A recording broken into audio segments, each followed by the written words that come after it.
En el oscuro y despiadado mundo de Berserk existe un evento que se erige como el punto culminante de la historia, el eclipse.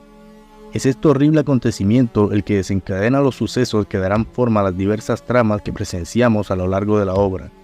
El eclipse es ese evento que sella el destino del protagonista, el que nutre su ira y deseos de venganza. Se convierte en un punto de inflexión en la vida de Guts, quien habría soportado incontables tragedias y luchas sangrientas a lo largo de su vida. Sin embargo, ninguna comparada con la experiencia aterradora y angustiante que le supuso el eclipse. Sus camaradas, aquellos con quien habría compartido su vida y corazón, son arrebatados de manera cruel y despiadada ante sus ojos, sin mencionar los actos abominables que le hicieron a la mujer que amaba, y todo ello llevado a cabo por una persona a la cual llegó a considerar un amigo. Pero, ¿cómo se llegó a este punto?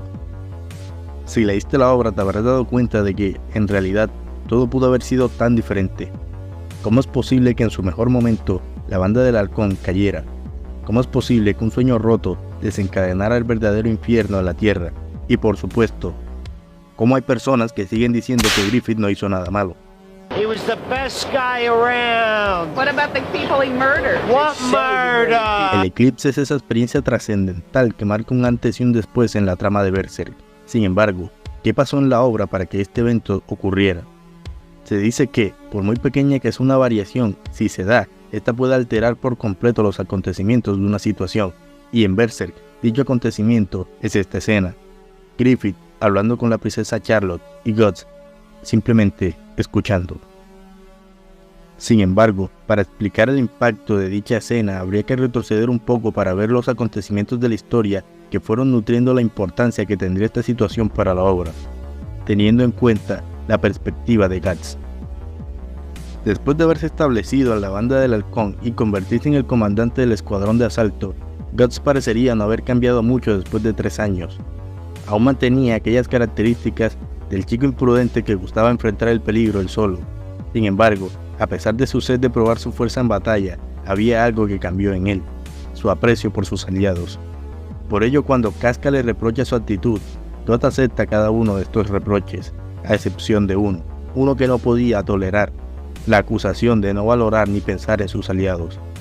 Después de tantos años de luchas y batallas compartidas, Guts habría desarrollado un fuerte sentimiento de camaradería hacia aquellos que le rodeaban.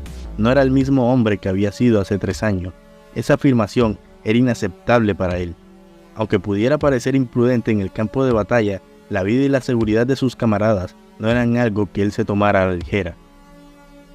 Desde temprana edad, Guts había experimentado una profunda soledad, sin familia ni amigos verdaderos. Su única conexión afectiva había sido de forma unilateral. Anhelaba desesperadamente la aceptación y cariño de Gambino, quien ejercía el papel de figura paterna de su vida. Sin embargo, cuando Gambino lo vendió a Donovan, el mundo de Guts se desmoronó por completo, quedando solo en el mundo.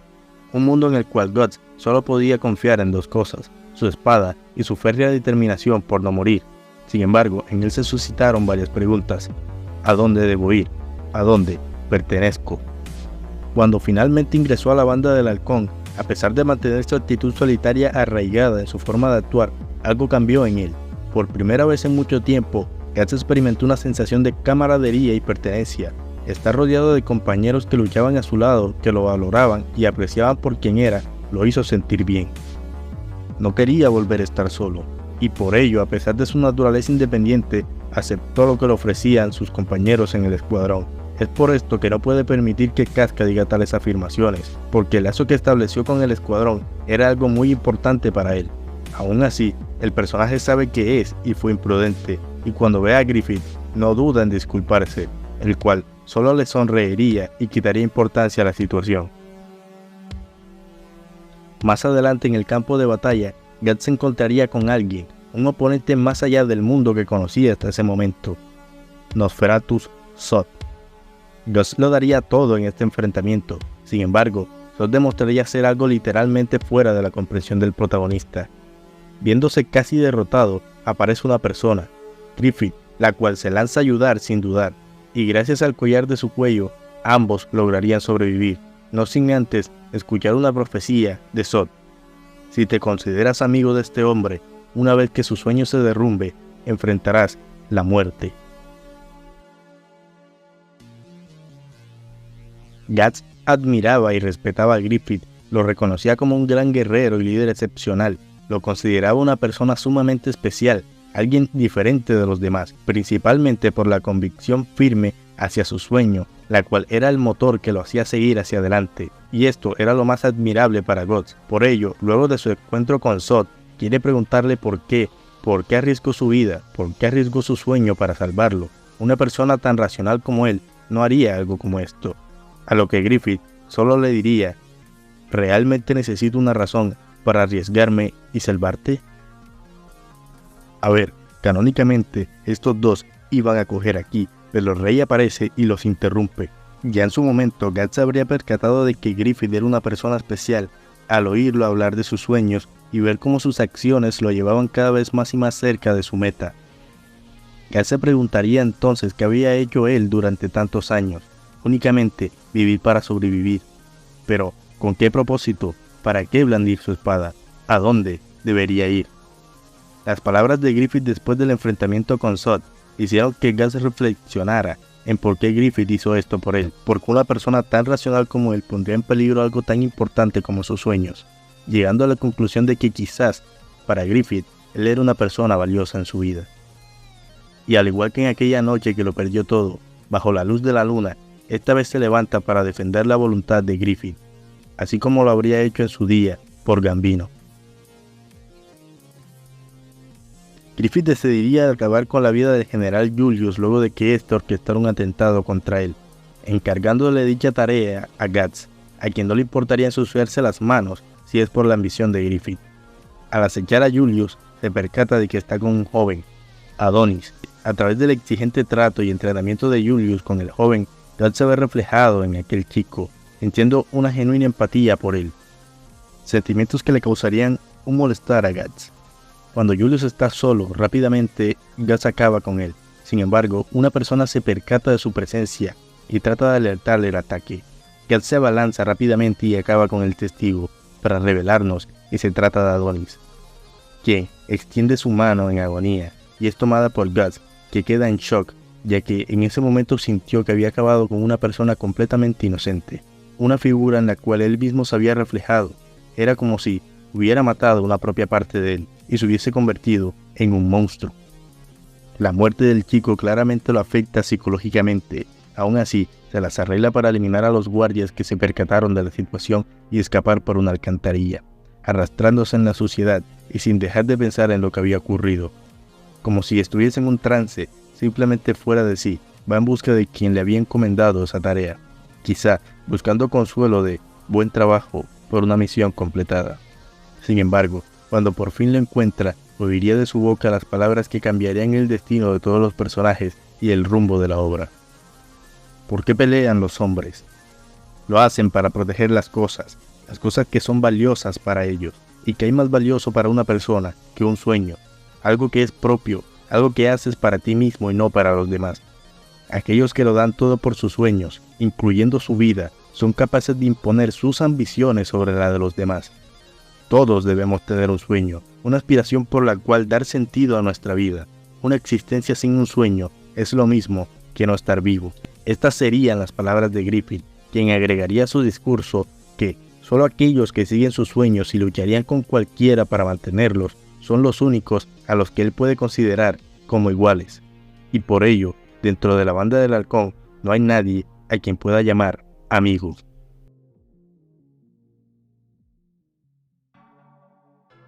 Estas palabras acabaron con Guts. Nuevamente sintió que los lazos que había formado habían sido de forma unilateral, ya que desde su punto de vista había malinterpretado toda la situación, y dejó que la ambición de Griffith simplemente lo tragara por completo. Guts da tanta importancia a este discurso porque lo considera un reflejo de cómo Griffith lo ve y lo valora como individuo. Cuando Griffith afirma que solo consideraría a alguien su igual si esa persona tiene un sueño tan fuerte como el suyo, está estableciendo un estándar muy alto para Guts y para los demás. Esto afecta a Guts porque lo hace sentir insignificante y menospreciado, ya que no siente que su propio sueño sea lo suficientemente importante o poderoso como para ser reconocido por Griffith, porque simplemente no posee uno.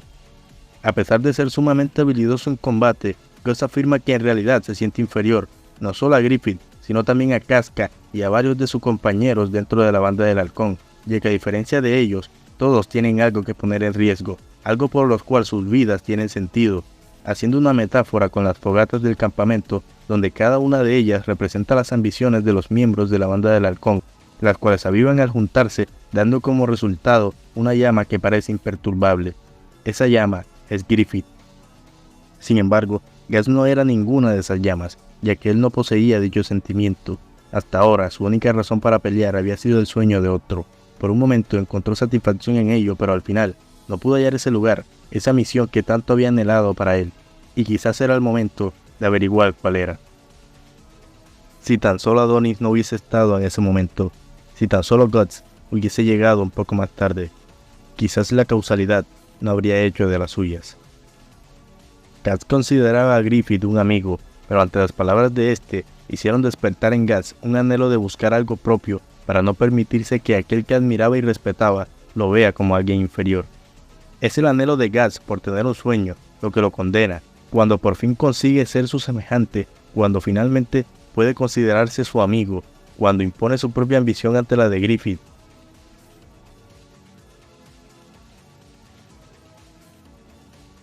Por supuesto que sí lo hizo. Es cierto que muchos miembros de la banda del Halcón decidieron seguir a Griffith y dedicaron sus vidas a él con la esperanza de ayudarlo a cumplir sus sueños.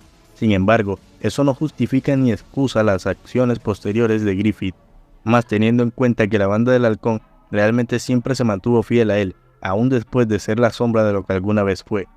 Es el propio Griffith quien, al ver la figura patética en la que quedó reducido, el que abandona su sueño, ese por el cual los demás estaban con él. Aquí Griffith literalmente traiciona a aquellos que arriesgaron su vida por él y los hace pasar el infierno en carne viva.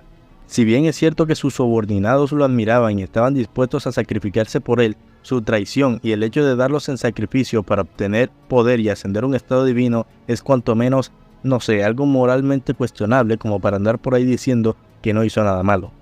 La percepción de Griffith, o lo que sea que realmente se use para decir que no hizo algo malo, no invalida el sufrimiento o las tragedias que hace pasar a los demás de primera intención, y si mencionamos lo que hizo a Casca, bueno. Inicialmente, Guts ve en Griffith a alguien que admira y respeta por su habilidad y carisma. Sin embargo, a medida que la trama avanza, Guts comienza a sentir que su papel en la vida de Griffith se reduce a ser un mero peón en sus sueños. Guts se siente atrapado en la ambición de un tercero, y por ello, busca su propia identidad y propósito en la vida. Cuando Guts menciona buscar un sueño propio, se refiere a encontrar un propósito personal y una meta que no esté ligado a los deseos y ambiciones de otra persona, en este caso, Griffith. Guts quiere dejar de ser solo la herramienta en el sueño de otra persona y encontrar algo que le dé significado a su propia existencia. El sueño propio de Guts es difícil de definir con precisión, ya que su búsqueda se centra más en la supervivencia y redención personal que en una meta concreta y específica. Guts lucha por encontrar su lugar en el mundo, un mundo oscuro y violento, tratando de enfrentar a los demonios tanto internos como externos que lo acosan. Maldita sea, George, ¿cuándo harás algo serio con tu vida? Tengo un sueño. ¿Qué sueño? Tener un sueño.